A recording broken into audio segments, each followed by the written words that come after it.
13 losses so far this season. You're sitting in 15th position.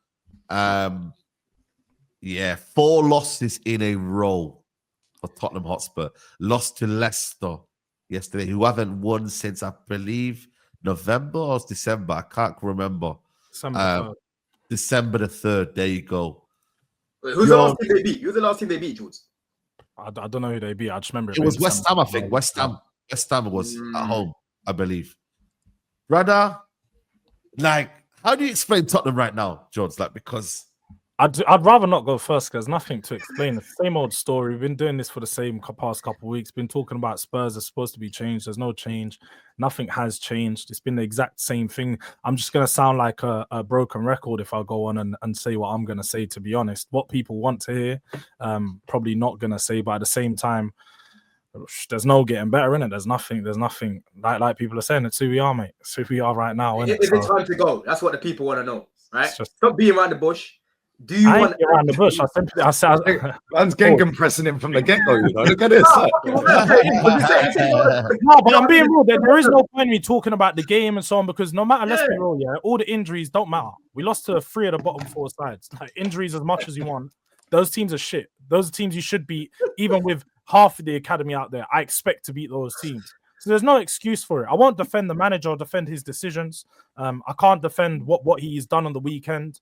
I can't defend the fact that he's coming out and, saying, oh, Sar's injured. All right, Sar's injured. Don't play him. Like, it's simple solutions that he's making so difficult. And he's not helping himself. So I'm not going to sit here and defend Ange and be like, yeah, no, Ange has to stay. But at the same time, the club's just being stupid at this point because they're saying, yeah, we're going to back Ange. But then they say, yeah, we're going to try and bring in one more player. Like, we're just a walking joke right now. Like, there is no strategy. There's no direction forward. And I guess right now it's a loss of hope, innit? I'm numb to it. Like, there's nothing. I don't know. Like, you could try to cook me, but I'm so past it right now. I don't care, man. Like, it is what it is. You're honestly so lucky. Your goal difference is what it is, bro. Yeah, because I think honestly that's the only thing that's probably going to keep you up in this league, right? Because your goal difference right now is so mad in comparison to where you are in the league, right? Yeah, it's better than Nottingham Forest, bro. Nottingham Forest right now, they're 3rd in the league. Yeah, you know what I mean? It's crazy, and that just goes to show you that this manager that you've got, this manager that you think, when he has all these players and that he'll be better, he has not got any balance and any flexibility to his game. Because all he knows is attack, score these goals, but he doesn't know how to keep them up. Although I agree with you to a certain extent, there has to be context to that. Like, we haven't played with our full-back 4 they've only played 25% of the games, or even less than, I think 20%. So most of the goals conceded have been with a makeshift back 4. Now, when you're talking about the way that he plays, I accept that the way that he plays hasn't helped the situation, hasn't helped us concede less goals. But there has to add the context that, like, we have conceded so many goals because the quality back there just isn't there. And that is the hard facts. But there's no excuse for certain things. Like conceding the goals that we do, a lot of the goals we do concede are simple mistakes. You got Pedro Porro playing grenade launcher football.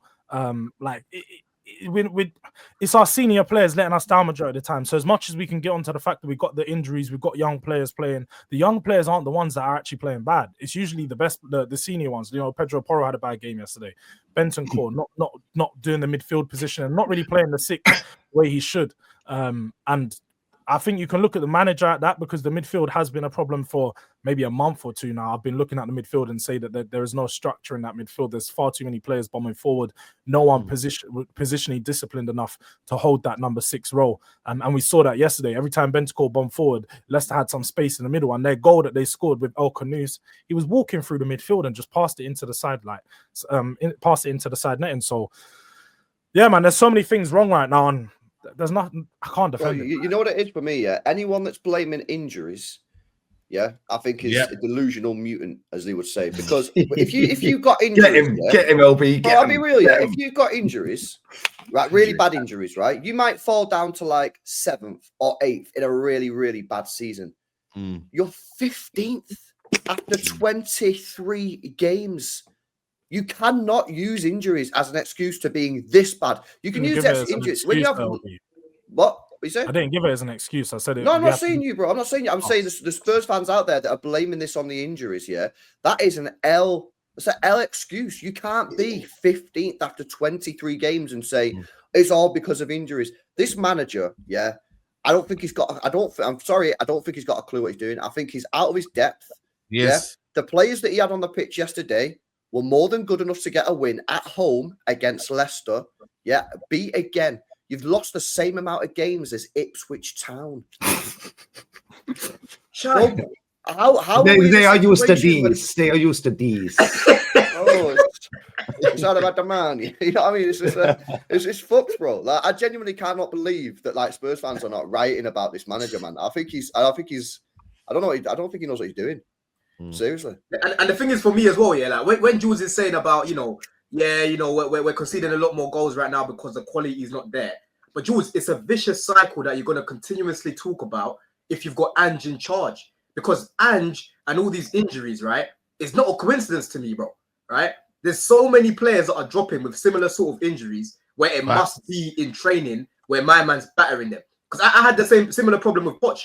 If you go to check Poch's record, Southampton, PSG. Poch was like this at Spurs, though. You know what I People mean? know that. These are high-intensity managers that deploy. Yeah. Poch's problem was, especially with Chelsea, and people don't. He had the same problem at Spurs. You can't let him just manage one season because he does double training sessions, unlike most managers. So when you're first getting brought into that environment as a player, you're doing double the workload that you're used to, plus playing games. And you were playing.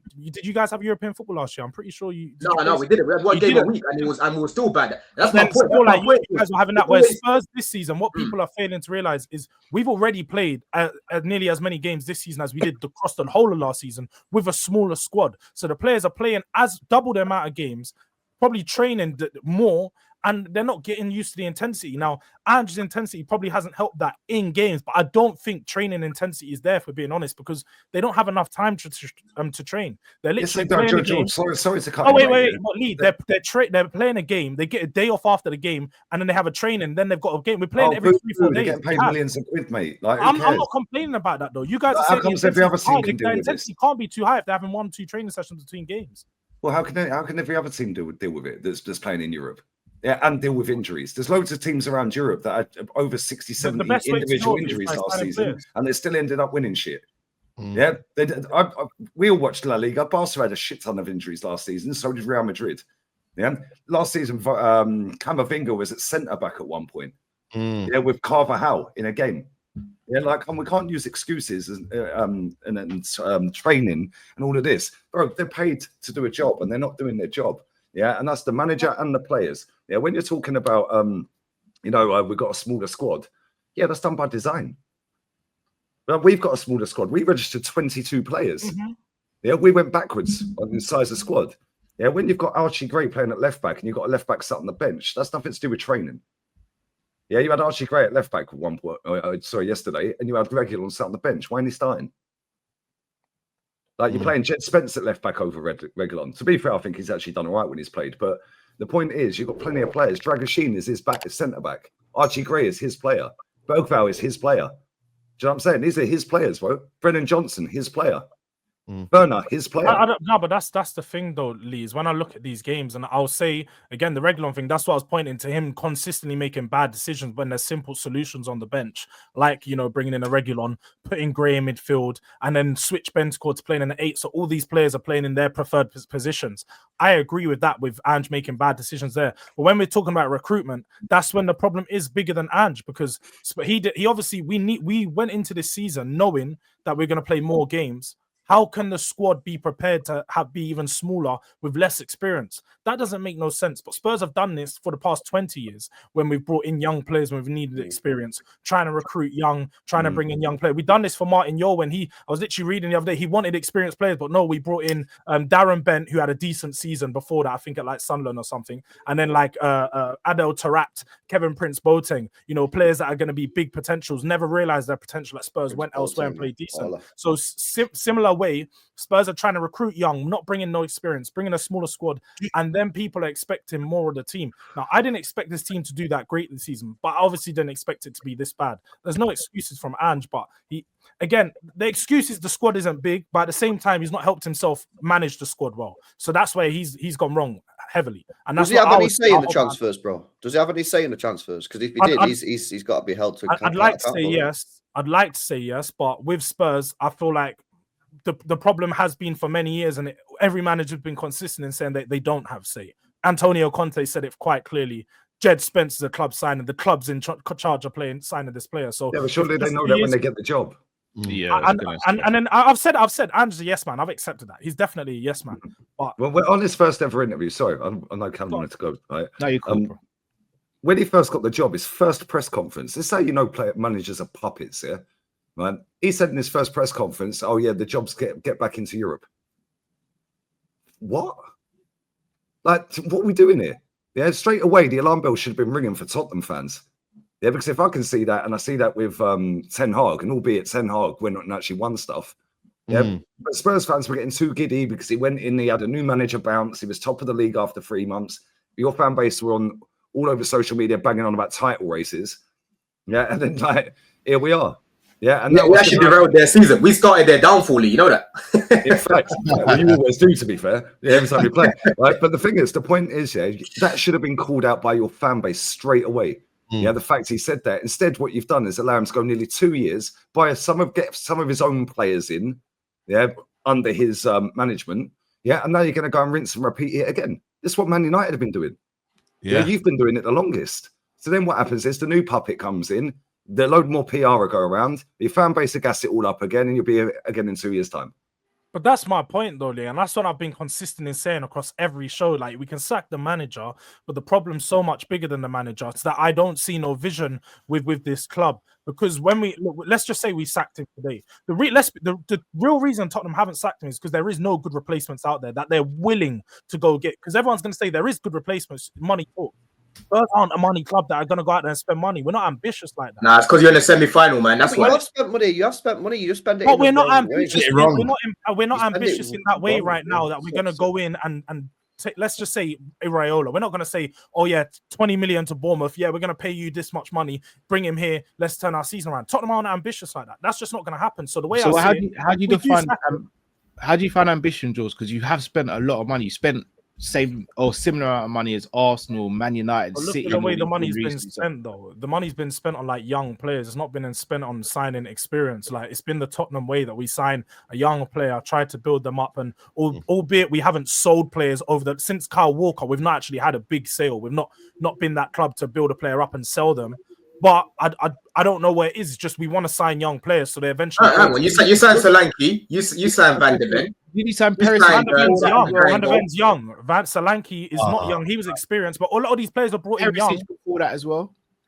Van de Ven came in 22. Perisic was brought in specifically for Conte because he'd asked for him, and then as soon as Conte left, he was gone within 6 months. So like Madison's £40 million signing. It wasn't big money, but again, all right. I've called out Maddison on your last show. I said last week, Maddison shit. He's not come in and done the ability that we thought he was going to be. You think Maddison shit? I'm being a bit semantic when I'm saying he's shit. He's obviously a really good player, but just doesn't perform to the level that I need him to be. If when he came to Spurs, I compared him to the best cams in the league. He's nowhere near that level anymore. He's not even top 5. So Maddison's not performing to the level we need. Son's not performing to the senior players aren't showing up, as well as young players are trying to grow through this bad experience, and they're not going to grow much from it. So we need change, whether that's the manager, whether that's the owners, whether that's that, we just need change. And I don't really know. It's both. But one thing that I can see from the Spurs fans is saying, like, what's the point in getting rid of Ange when Daniel Levy's so bad? That ain't right. You can fight both battles at the same time. Yes, Levy needs to go, right? But the manager has you 15th. Bro. Like, he needs to go as well. Like, you can't just be like, oh, but LB, this is my point, though. I know my club. You obviously have an idea of what Tottenham is, but I know my club. Sack Ange, Ryan Mason comes in tomorrow. Ryan Mason manager final. I don't want that. I'm not dealing with that.